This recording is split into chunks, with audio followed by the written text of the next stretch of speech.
Hello everyone, welcome to my YouTube channel. This is Tapesh Yadav. Guys, कैसे हैं आप लोग? Today we are going to learn BOM, Bill of Materials. BOM होता क्या है और BOM का यूज हम कहाँ पे करते हैं।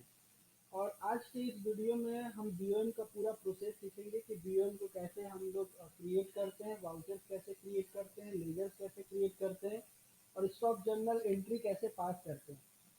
तो गाइस, अगर आपने मेरे इस चैनल को सब्सक्राइब नहीं किया तो प्लीज़ सब्सक्राइब कर लीजिए। Like please like share and subscribe my YouTube channel.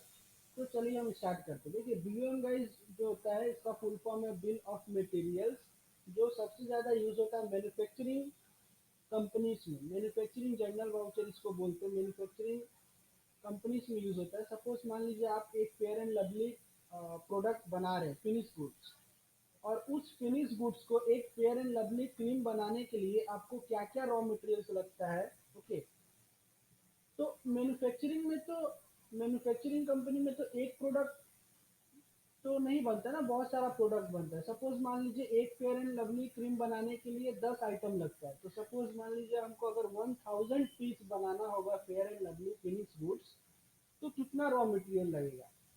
तो 1000 मेरे को कैलकुलेट करने के लिए मैनुअली बहुत टाइम लग जाता है। ओके, तो मुझको क्या करना है कि कंप्यूटराइज टैली के हेल्प के थ्रू हमको बीएम को बनाना है। ओके, तो कैसे होता है ये हम चीज जानते हैं। ये बहुत इंपॉर्टेंट मतलब सिलेबस है टैली के अंदर, बीओएम बिल ऑफ मटेरियल्स। तो सबसे पहला जो हमारा काम है, स्टेप 1, टू एक्टिवेट फीचर्स। क्या फीचर्स को एक्टिवेट करना है? F12 आपको प्रेस करना है। F12 means configuration, then enable component list details, bill of materials, इसको आपको यस करना है। ओके, देन सेव कर देना है। ओके, तो कैसे कि हम F12 प्रेस करके अकाउंट्स एंड इन्वेंट्री इन्फो में गए, then enable component list details को यस किए, देन सेव किए। ओके गाइस, पहला स्टेप। दूसरा स्टेप है हमको वाउचर्स क्रिएट करना। तो देखिए, वाउचर्स हम दोनों माध्यम से कर सकते हैं। दो मेथड है, एक इन्वेंट्री इन्फो में भी जाके वाउचर्स क्रिएट करते हैं और एक अकाउंट्स इन्फो में भी जाके वाउचर्स क्रिएट कर सकते हैं। तो हम ज़्यादातर यूज करेंगे इन्वेंट्री में। तो इन्वेंट्री में जाके वाउचर में हम लोग लिखेंगे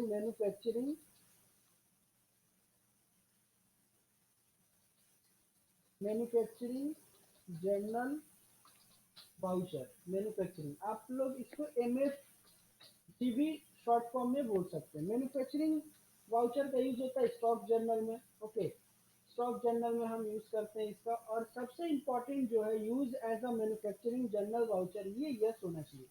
अगर आपका ये यस नहीं होता है तो ये एंट्री पास नहीं होगा, आप जनरल वाउचर यूज नहीं कर पाओगे। ठीक है, तो manufacturing journal voucher use as a manufacturing journal. क्या आप ये जो वाउचर बना रहे हैं मैन्युफैक्चरिंग जर्नल के लिए बना रहे हैं? यस, तो इसको यस करना बहुत जरूरी है। देन आपको लेजर्स क्रिएट करना है। हमको रॉ मटेरियल्स को परचेज करना होगा ना किसी से, तो रॉ मटेरियल्स हम किससे परचेज करेंगे? Suppose X Y Z limited से। तो एक्स वाई जेड लिमिटेड हमारे लिए क्या होता है? Sundry creditor. Maintain bill by bill yes होगा। ओके, देन यहाँ पे सारा एड्रेस होना चाहिए सप्लायर का जिसे हम परचेज कर रहे हैं। Okay, then enter enter save.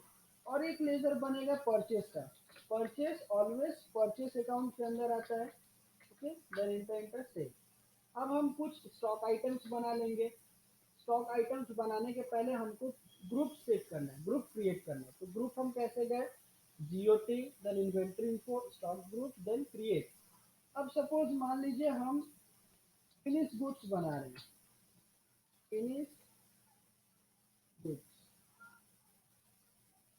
इसको यस करना है क्योंकि जितना भी हम फिनिश गुड्स बनाएंगे सबको इसी ग्रुप में रखेंगे।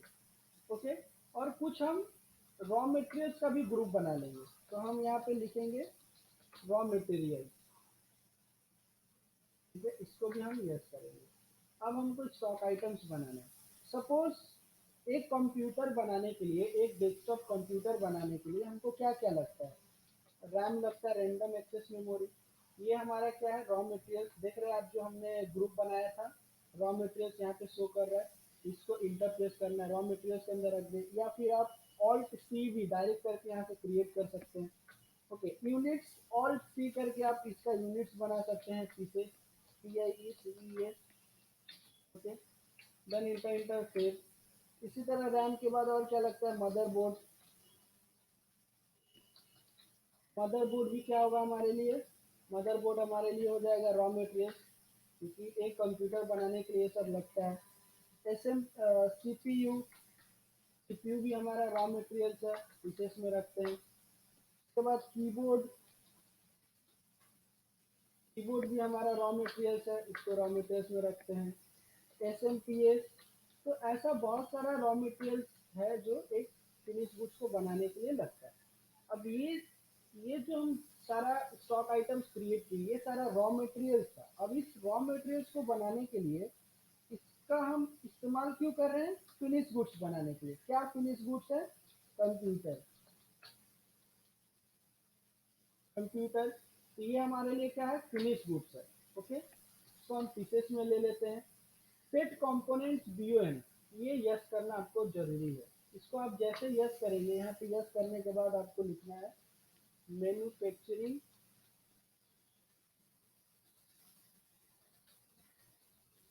Journal, unit of manufacture. आप कितना पीस बना रहे हैं कंप्यूटर, एक पीस। ओके, हम एक पीस कंप्यूटर बनाने के लिए एक सीपीयू लग रहा है। ओके, एक मदरबोर्ड लग रहा है, एक कीबोर्ड लग रहा है, और एक रैम लग रहा है, और एक पीस एसएमपीएस लग रहा है। ओके, सपोज अगर मान लीजिए यहाँ पे गोडाउन मेंशन किया रहता, तो आप F11 यूज करके F11 then F2 inventory voucher में जाके आप गोडाउन का फीचर अगर आप यस करते, तो यहाँ पे गोडाउन का भी ऑप्शन आ जाता है। मैंने यस नहीं किया है, तो आप यस कर लीजिएगा। देन इंटर इंटर सेट, ये हमने सारा फीचर्स डाल दिया, मतलब फॉर्मूला सेट कर दिए कि हाँ इस ग्रुप के अंदर ये आता है और ये सारा रॉ मटेरियल है। तो एक कंप्यूटर बनाने के लिए इतना सारा रॉ मटेरियल लग रहा है। अब हमको क्या करना है, रॉ मटेरियल्स परचेज करना है। तो यहाँ पे हमको बिल नंबर देना है। ठीक है, आप किस 1 अप्रैल को जिस दिन आप परचेज कर रहे हो उसका डेट देना जरूरी है। XYZ से हमने परचेज कर रहा है, क्योंकि अगर हमारे पास रॉ मटेरियल्स अगर नहीं रहता है तो हम कैसे फिनिश गुड्स बनाएंगे। तो रॉ मटेरियल्स का होना बहुत ज़रूरी है। तो हम एक प्राइस एज अ एग्जांपल के लिए हम यहाँ पे एक प्राइस दे दे रहे हैं। ठीक है, उसके बाद हमारा SMPS है। ठीक है, उसके बाद हमारा CPU है। ठीक है, ये सारा चीज़ हमारा लग रहा है। रैम है, मदरबोर्ड, कीबोर्ड, CPU, CPU। अब हम यहाँ पे यहाँ पे न्यू रेफरेंस होगा, क्योंकि हम एडजस्टमेंट क्या करते हैं, जब भी कुछ नया बिल बनाते हैं तो हमेशा यहाँ पे न्यू रेफरेंस के अंदर डालते हैं। तो ये हमेशा न्यू रेफरेंस होगा। और यहाँ आपको नरेशन लिख देना है कि bill purchase above items from XYZ limited. ठीक है, तो ये हमने सारा रॉ मटेरियल खरीद लिया। रॉ मटेरियल खरीदने के बाद हम क्या करते हैं, पेमेंट करते हैं पार्टी को। ओके, तो सपोज हम पेमेंट कर रहे हैं 2 अप्रैल को। ठीक है, इसको पेमेंट कर रहे हैं, XYZ को पेमेंट कर रहे हैं। तो देखिए यहाँ पे 44,100 यहाँ पे शो कर दिया, मतलब इतना रुपया हमको XYZ को देना है। तो ये कैसे शो किया, तो आप पेमेंट वाउचर में रह के F12 प्रेस करेंगे और यहाँ पे देखिए show current balances of ledger, ये फीचर यस है, इसीलिए यहाँ पे 44,000 करेंट बैलेंस दिखा रहा है। अगर वो फीचर्स नो रहता तो यहाँ पे शो नहीं करता। तो हम इसका हेल्प से 44,100 बैठा देंगे। अब देखिए ऑटोमेटिक यहाँ पे एडजस्टमेंट अगेंस्ट रेफरेंस ले रहा है। क्यों, क्योंकि हम उस पार्टी को ऑन बिहाफ ऑफ उस पार्टी को पेमेंट कर रहे हैं ना, उससे सामान खरीदे तो अगेंस्ट हो जाएगा। देखिए यहाँ पे पेंडिंग बिल भी शो कर आपका सारा डिटेल्स, बिल डिटेल्स दिखा रहा है कि इस तारीख को आपने इतना रुपया बिल परचेज किया था। अब हम कैश से या चेक से पेमेंट कर देते हैं। Bill paid as to mister XYZ, then आप सेव कर दीजिए। अब हमारे पास रॉ मटेरियल्स आ गया। अब हम क्या करेंगे, मैन्युफैक्चरिंग जर्नल पास करेंगे। ओके, मैन्युफैक्चरिंग जर्नल कैसे पास करते हैं, GOT inventory voucher, then alt F7, then alt F7। आप यहाँ पे मैन्युफैक्चरिंग जर्नल वाउचर लेंगे। ठीक है, अब देखिए जैसे मैन्युफैक्चरिंग जर्नल वाउचर लिया हम, देखिए इसका स्क्रीन कैसा आ गया, यहाँ पे manufacture of material, manufacturing journal, यहाँ पे देखिए जो हमने वाउचर क्रिएट किया था। अब नेम ऑफ प्रोडक्ट में हमको क्या लिखना है, हम क्या बना रहे हैं, कंप्यूटर। फिनिश गुड्स हमारे क्या है, कंप्यूटर हम बना रहे हैं। यहाँ पे कंप्यूटर लेंगे, देखिए जैसे हम कंप्यूटर से लिए यहाँ पे सारा मेरा रॉ मटेरियल शो कर रहा है, ठीक है। अगर यहाँ पे गोडाउन रहता तो यहाँ पे गोडाउन का ऑप्शन भी दिखाता। क्वांटिटी, हमने वहाँ पे फॉर्मूला क्या सेट किया था कि एक पीस बनाने के लिए एक सीपीयू, एक कीबोर्ड, एक मदरबोर्ड, एक रैम, एक एसएमपीएस लगता है। सपोज अगर हम 10 पीस अगर बनाते तो 10 पीस कंप्यूटर बनाने के लिए कितना सीपीयू लगेगा, सोचिए।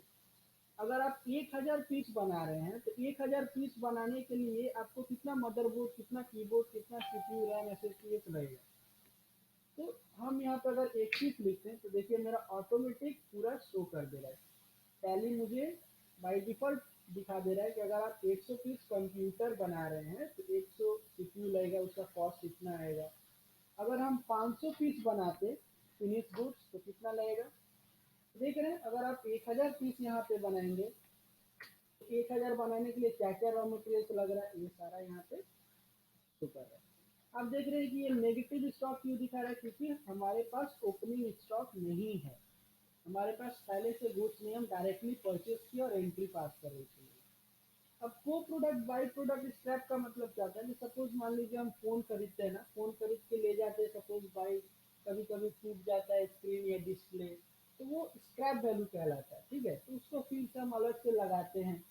तो सपोज अगर आप कंप्यूटर बना रहे हो उसी टाइम एलसीडी टूट गया, तो एलसीडी टूट गया तो क्या करते हैं हम, तो दूसरा नया एलसीडी उसके जोड़ के लगाते हैं।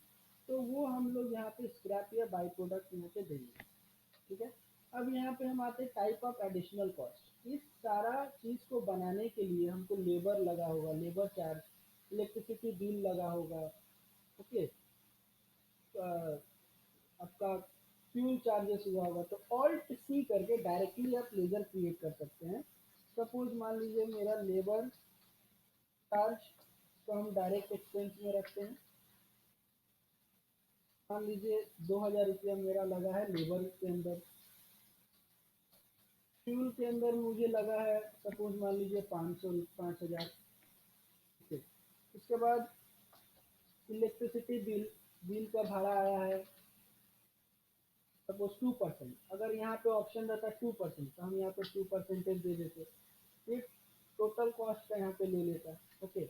अगर मान लीजिए हमको यहाँ पे परसेंटेज नहीं देना, डायरेक्ट देना है कि 1000 रुपया बिल आया है तो आप यहाँ पे 1000 दे देंगे।